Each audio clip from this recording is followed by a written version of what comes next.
Preview.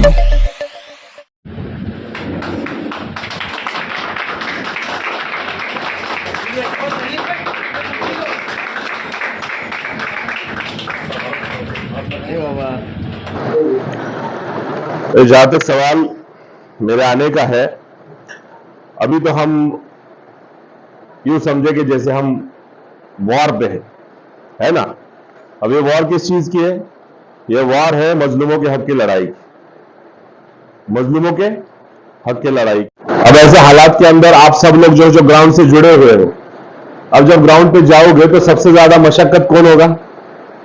सबसे ज्यादा मशक्कत तो आपकी होगी। जिस तरह से खुसूसन वक्त निकाल के आप कभी इबादत में लग जाते हो, पूरे कामकाज से फारिग हो जाते हो, तो फरमाया कि जिहाद असगर है। लेकिन जिहाद अकबर क्या है? जब आप मैदान में घर पे हो और आपको फिर अपनी इबादतों को जब जवाब देना पड़ता है, तो ये जिहाद अकबर। उसी तरह से यहां पे जो जद्दोजहद चल रही है, ये हम जो कर रहे हैं जिहाद असगर है कि हमें तो स्टेट पे वो पोजीशन मिला हुआ है। हमें सोच समझ के आपको सिर्फ हमारे ख्यालात के अंदर जो लफ्ज छुपे हुए हैं, लफ्जों को आपके ख्यालात के अंदर जोड़ना है। लेकिन जमीनी हकीकत के ऊपर लोगों के तानों को, लोगों के सवालों को जो जवाब देना पड़ता है वो आपको देना पड़ता है। भाई सही बात है। हाँ, पिछले 4 महीने से जब से मैं महाराष्ट्र में प्रवक्ता बना हूं, स्पोक्स पर्सन बना हूं, मैंने बला साहब से बात कही थी। खुसूसन मुझे जो इंटरेस्ट है अपनी जिंदगी का, मैं अपनी जिंदगी में क्या करना चाहता हूं, तो मैं अपनी जिंदगी में इन मुसलमानों को इस देश के मजलूमों के साथ जोड़ना चाहता हूं, जिसको आमतौर पे मराठी लैंग्वेज में दलित मुस्लिम एकता कहते हैं। मैंने अपनी जिंदगी, मतलब अपनी जिंदगी का ये जो मेरा स्ट्रगलिंग पीरियड है, या फिर मेरा जो अपना कुछ भी जद्दोजहद है, वो इन चीजों के लिए, दलित मुस्लिम एकता के लिए मैंने क्या किया है? वक्फ कर दिया है कि मुझे ये क्यों करना है, क्योंकि मुझे दलित और मुसलमानों को आपस में जोड़ना है। अब ये जब ख्यालात लेके हम यहां पे चलते हैं और ये जो मौजू लेके हम चलते हैं, अब इसके ताल्लुक से हमने पिछले 4 महीने में महाराष्ट्र के दीगर इलाकों के अंदर दलित मुस्लिम एकता के ताल्लुक से मजलूम एकता परिषद का आयोजन किया था, और उस मजलूम एकता परिषद को मैं पिछले 4 महीने से महाराष्ट्र में चला रहा हूं। अच्छा, क्या इसका इंटेंशन है, क्या बताया जाता है इस परिषद के अंदर? तो इस परिषद के अंदर हम लोगों को यह समझा रहे कि जब दलित कम्युनिटी के कुछ लोग, कुछ कार्यकर्ता जब मुसलमानों के बीच जाते हैं, और जब मुसलमानों कुछ कार्यकर्ता जब हमारे बुद्धिस्ट भाइयों के, अम्बेडकरी जनता के बीच आते हैं, तो इस दरमियान पे जो सवालों के क्लैशेस होते हैं, क्या है जो चीज आपस में उनको एक दूसरे से जुड़ने नहीं देती, इन पर्टिकुलर चीजों को समझने के लिए इस परिषद का हम क्या करते हैं? आयोजन करते हैं, और वहां पे हम कुछ चीजें समझाते हैं। जैसे मिसाल के तौर पर कि हम मुसलमानों का अंदरून ख्यालात ये है कि हम तन्हाई में भी रहे तो हमारी तन्हाई पाक हो। कैसी हो? पाक हो। अब वो तन्हाई पाक कैसे रहती है? कि हमारे दिलों के अंदर ये ख्यालात है कि कोई देखे ना देखे, अल्लाह देख रहा है। कोई देखे ना देखे, अल्लाह देख रहा है। तो हमारे बुद्धिस्ट भाइयों को मैं हमेशा समझाता हूं कि देखो, तुमने जिस बुद्धिज्म को समझा है और जिस तरह से तुम बुद्धिज्म का प्रदर्शन कर रहे हो, तुम ये दिखा रहे हो कि हम क्या कर रहे? हम नास्तिक हैं, हम किसी देवता को नहीं मानते, हम किसी खुदा को नहीं मानते। अब ये वो लोग जो ईमान के बगैर किसी चीज को कबूल नहीं करने वाले मुसलमान, और फिर यहां पे नास्तिकता का प्रदर्शन करने वाले हमारे बुद्धिस्ट भाई, इनके बीच में जोड़ हो सकता है क्या? नहीं होगा। हर एक एक कदम पे क्या हो जाएगा? क्लैश होगा। हर एक एक कदम पे क्लैश होगा।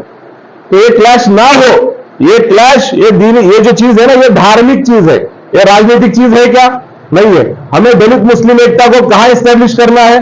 धर्मों के अंदर करना है क्या? नहीं, हमें उसे राजनीति के अंदर स्टैब्लिश करना है। समझिए इस बात को। तो इस तरह के कुछ एग्जाम्पल से भरा हुआ जो है, मैं पूरा उस परिषद के अंदर इन सब मौजू को, इन सब चीजों को रखता हूं। तो अब उस चीज से उठकर जब ऊपर आता हूं, तो मैं आपको एक बात समझा दूं, आज अफसर खान को मुसलमानों ने औरंगाबाद के अंदर अपना नुमाइंदा चुनना होगा। क्यों? क्योंकि यह मुल्क दारुल अमन है, यह दारुल इस्लाम नहीं है। समझो बात को, यह मुसलमानों की हुकूमत वाला देश नहीं है। हमें अपनी राय के साथ इस दीगर तमाम मजहबों के अंदर रहने वाले हमारे मजलूम भाई, इनके राय के साथ हमारी राय को जोड़ना है। और जब ऐसा वक्त आता है तो उन मुसलमानों के साथ पुलिस स्टेशन में खड़े रहने के लिए भी लोग नहीं आते। याद रखना, ये मजलूम कौमें हैं जो भारत के कोने कोने में मुसलमानों के साथ खड़ी रहती है। कौन? ये मजलूम कौन है? ये अम्बेडकरी जनता महाराष्ट्र के कोने कोने में मुसलमानों के साथ खड़ी रहती है। धर्म के मुद्दों को लेकर क्या हम सियासत को बिगाड़ देंगे देश की? देंगे क्या? तो इस औरंगाबाद शहर के अंदर जिस तरह की आज हवा चलाई जा रही है और अफसर खान के बारे में जो कुछ बोला जा रहा है, मैं उन चीजों को खोलने के लिए आया हूं। जिस दिन मैंने वीडियो डलवाया, कितने ने देखा मेरा वीडियो? कितनों ने देखा? कुछ इंपैक्ट हुआ उसका? जमीनी पर कुछ इंपैक्ट हुआ क्या वहां पे? उसके बाद रिएक्शन उस वीडियो के बाद बंद हो गए, है कि नहीं? आली जनाब एमपी साहब का मुंह ऐसा उतर गया।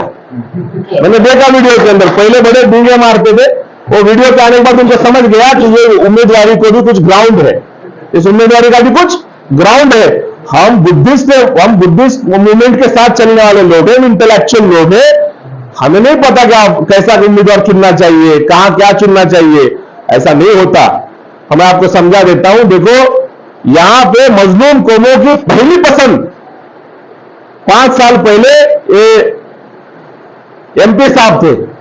5 सालों के बाद वो पहली पसंद क्यों नहीं है, ये सोचने वाला सवाल। 5 साल पहले यही दौड़ रहे थे ना, आपने दौड़ा कि दौड़ा? आपने मेहनत की कि नहीं की उनको चुन के लाने के लिए? 5 साल के बाद वो मजलूम कौमें आपको पसंद नहीं कर रही है, क्यों? अगर इन मजलूम कौमों के मदद से, जावेद भाई, इनकी हिमायत से, इनकी ताकत से अगर मुसलमानों का एक रिप्रेजेंटेटिव संसद के अंदर पहुंचा है, कि हमारा फर्ज नहीं बनता था कि हम अपनी मदद से इन मजलूम कौमों के भी नुमाइंदे पहुंचाने चाहिए थे कि नहीं चाहिए थे? हाँ, लेकिन उसके पहले ही 100 उम्मीदवार दे दो, हम 100 एमएलए लड़ेंगे, ऐसे आगे से भी बातें करके क्या किया? अलायंस को तोड़ दिया। ये अलायंस को तोड़ने के बाद वो सदर साहब जो संसद के अंदर बड़ा दहाड़ते हैं और पूरा देश उनको बड़ा शेर समझता है, बाला साहब को तो आप बड़े भाई कहकर पुकारते थे। उस बड़े भाई से बात करना आपका काम था कि नहीं था? छोटे भाई को क्या शर्म थी? उन्होंने कहा नहीं, मैं अपने स्टेट प्रेसिडेंट के पीछे खड़ा हूं। तो सारी की सारी सूझबूझ और सारा की सारी संपत्ति यहां पे धूल चाटने को गई थी। और मैं इसको बहुत अफसोस के साथ कहता हूं कि मैं जिसके लिए अपनी जिंदगी वक्त करके चलता हूं, जिस दलित मुस्लिम एकता के लिए, उसको सबसे बड़ा अगर झटका कोई लगा है तो ये तुम्हारी एमपी ने दिया हुआ झटका है कि वंचित और एमआईएम के अलायंस को तोड़ दिया उन्होंने। अब 5 साल के बाद उनको चुन के जाने का वक्त और ध्यान में आएगा इनके बगैर तो कोई इलाज नहीं है। तो जब समझ में आने के बाद आज फिर वो कर सकते हैं, हम आ तो सकते हैं। और एक दूसरी बात मैं आपको बताता हूं, नौसत भरी महाराष्ट्र के अंदर ऐसे लोग जब मीडिया के अंदर बात करते हैं जिनकी मराठी में लुकनत है, तुम्हें पता है? अगर बाकी सब मराठी जनता मुसलमानों के बारे में क्या सोचती है? उनको लगता सच में वो मुसलमान सऊदी से आए हुए। बात समझ रहे? ऐसा आहे ना, तसन नहीं है ना, ऐसा कहे, ये क्या है यार? पराया कर रहे थे हमारे मुल्क से हमें। ये सारी नहुसतें पूरे देश पे छा रही है। तो ऐसे लोगों को रोकना जरूरी है जो अपने घमंड के खातिर दलित और मुसलमानों की एकता को तोड़े। इस बात को तुम्हें जमीन पे जाकर रखना है। इन मजलूमों के हक की लड़ाई लड़ना, मुसलमानों, तुम्हारा कुरान, तुम्हारा खुदा, तुम्हारा दीन तुम्हें ताकीद देता है। और अगर तुम इससे बच के चले, याद रखना, आज अगर कोई सोचता है कि मुसलमानों के वोट बढ़ जाएंगे, वंचित को वोट चले जाएंगे, तो कांग्रेस हारेगी, राष्ट्रवादी हारेगी, कोई हारेगा, लिख लो, जाहिर के खिलाफ फैसले उतारने वाली जात अल्लाह की है। जाहिर के खिलाफ फैसले उतारने वाली जात अल्लाह की है। तुम मजलूमों के हक के लिए अपने आप को बॉन्डेड कर लो, लिख लो, अल्लाह कामयाब करके देगा इंशाअल्लाह।